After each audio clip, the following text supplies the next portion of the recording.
Jeudi, Maison des Arts de Gujan-Mestras avait lieu une nouvelle édition de la dictée de la TGM avec une participation record pour cette soirée orthographique consacrée à un texte de Guy Reichenmann. De l'hédonisme de la grappe. Mais alors, quid de la femme, s'interrogea-t-elle. Si dans l'Antiquité les femmes subissaient la peine de mort en cas de consommation de vin, les temps ont bien changé. Je rajoute heureusement. Jean-Pierre Pico-Baradé, ce soir, c'est la 7e dictée de la TGM. Et ce soir, nous battons tous les records de participation. Plus de 60 inscrits.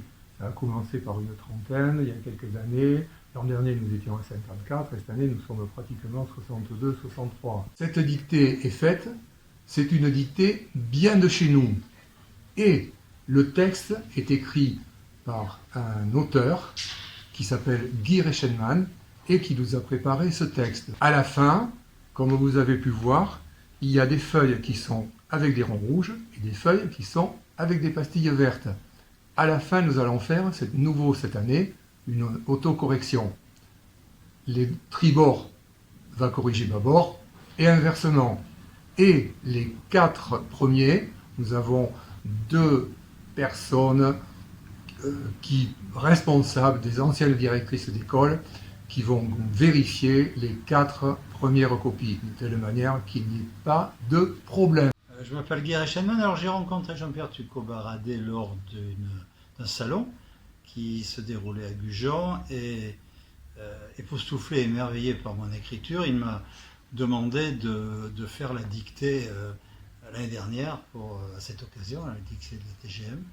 Donc j'ai fait un texte, oui, issu un peu de mes écrits. Puis cette année, il m'a demandé de faire une chose. Alors la première a fait quand même pas mal de fautes. Et cette année, il m'a demandé de faire quelque chose de plus court, moins compliqué, sur le vin. Alors j'ai traité le vin d'une façon, du côté féminin.